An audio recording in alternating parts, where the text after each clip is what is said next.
At ngayong araw, let's talk about this one. Kahapon nga at 6 PM, nilapag na nila yung kanilang teaser na na-drop na September 25, 2024, the much anticipated movie Hello Love Again starring Kathryn Bernardo and Alden Richards. Pero alam niyo po ba, na bukod po dun sa movie or teaser na inilapag, meron ding napansin ng ilan sa mga Katden fans kasi dun po sa caption ni Alden, meron pong purple heart. At sabi po dyan, when a guy send you a purple heart emoji, he may be saying that he cares or appreciate you. The reason for sending it could be different, but no matter what it is, the meaning remain the same. He cares about you and your feelings. The things to think about with the purple heart emoji can also falling in love or having a strong feelings towards someone. These are usually sent at the start of a relationship again. It boils down to the context of your situation. I would suggest if you are thinking about this kind of stuff, check out our post on how to read body language. Ayun. So ito pala yung ibig sabihin no. Sa Google kasi kapag po tinype niyo po yung purple heart, meron pala talagang significant yun. And it talks about that someone or somebody's care about you and falling in love with you. Grabe naman talaga yung mga Katden fans talaga. Ang tatalino. And for that, syempre po, update din natin sa ticket selling.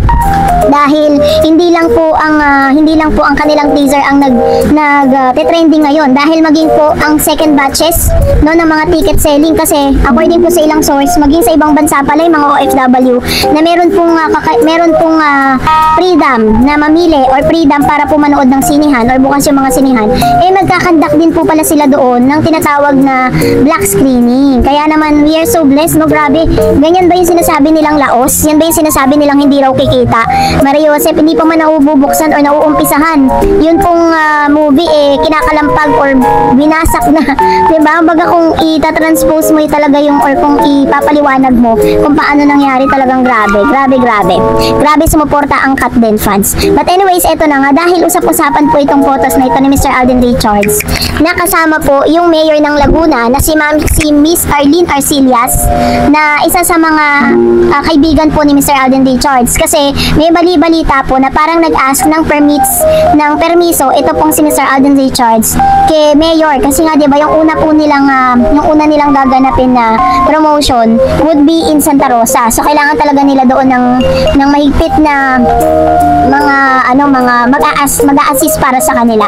So she asked the Miss or Mayor Arlene Arcilla na mayor po ng Santa Rosa, Laguna. So kaya po siya nandoon. And meron din po usap-usapan na may possibility rin pala na si Miss Kathryn Bernardo, yung parang iikot po sila. Ganon. Kaya siguro ito po point of view ko lang kaya nag-ask din po siya for the assistance of mayor kasi may possibility na parang meron silang sasakyan tapos iikot sila dun sa buong lugar ng Santa Rosa, Laguna to promote their movie. Ganon kasi yung ginagawa ng ilang mga artista, diba? Para talagang parang face to face ipapaalam mo sa kanila and you will gonna ask for support coming from them through this, diba? Dun sa pamamagitan ng mga ganong bagay. And this is really a great impact to all na mga Pinoy na talagang nasasabik na mapanood ang makasaysayan and very historical at talaga namang pinaka-aantay na movie of the year, ang Hello Love Again. At may mga bali-balita pa na meron pong isang fandom na parang kinancel yung kanilang movie just to give, no? Parang kinancel muna nila kasi parang kinakabahan sila. Parang ganun diba kung iisipin po natin. Pero wag na lang tayo mag-drop ng isang fandom na yun kasi sikat din sila. Mababait naman yung fandom na yun actually. So, parang they are trying to cancel their movie muna and nag-big giveaway dito po sa Hello Love Again.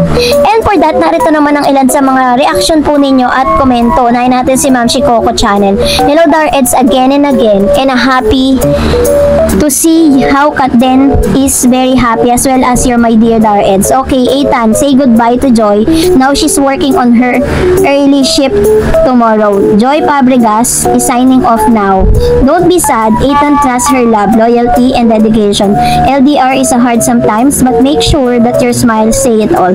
Your future will meet in Canada and or maybe third sequel HLA in America. Hello Dareds. I hope all the critics and bashers will be will be behaving or having a festival of sadness. Sana feeling happy na rin kayo. Happy together. Thanks much pretty face for never endless reading my views and comments. Enjoy your day and goodbye, Dareds, and God bless. Thank you po, Ma'am Shikoko Channel, sa inyo pong komento. Miss Benga Azucena said, kakilig naman yung new teaser ni Joy at Ethan. Kawawa naman si Ethan, ilang babay pa daw. And sabi ni Miss Renato Husayan, yay, time start now, haha, before pa September 25, 1,000 times replay muna, right? Right, Miss Dareds? Yes po. And of course, sabi ni Ma'am Shalilibet, on the way, thanks Miss Dareds, God bless, thanks for all the updates with them, all the best. Ayan, salamat din po Ma'am Shalilibet and Mr. Renato. And of course, sabi ni RJ Med, prayer lifted for his beautiful couple Katden for their protection and so much blessing more than the promotion of HLA until its showing play date on November 13, 2024. God bless the Philippine movie industry and thank you so much Direk Cathy and Catherine Bernardo, Alden Richards. And I still recall how Joros shared the true feeling of success from HLA team when they heard that unhappy Josh Lia made it, still showing up until now. Walang halong inggit sa puso ng Katden. HLA team are proud for the success of the unhappy for you. Indeed, as Catherine says, you will never go wrong in kindness. Mas pinagpapala ang mga mabubuting tao. Josh Lia and Katden are just aiming for a true entertainment and we are so lucky that his love team are worth loving. God bless us all, especially Catherine and Alden. Mr. Eds, let's pray harder for HLA. God is with us. Ayan. Salamat po, Ma'am Shi, no? Tama po yung sinabi ni Ma'am Shi dito. At isa rin po sa mga sinabi yan ni Miss Catherine Bernardo that you cannot go wrong with kindness. Yun po yung sinabi niya sa kanya pong contract signing. And sabi pa ni Chakowski, hindi yan aamin, private nga eh. Hanggat magugulat na lang tayo, kasal na pala sila. True naman, no? And of course, sabi ni Ma'am si Virgie, hi Ma'am Dars, wow, so excited na parang ngayon palang tumatayo na balihibo ko at tears of joy na ako. Magaling sila magbigay ng teasers, Ma'am Dars, pina-excite. At yung photoshoot nila sa wedding, baka secret wedding yan, Ma'am Dars. Ay naku, ang dami nating haka-haka sa Katden. But kahit marami tayong haka-haka sa kanila, Ma'am Dars, for sure, sila na ay saya ko lang. God bless everyone. True, diba? Antay lang po tayo ng mga updates patungkol sa kanilang dalawa.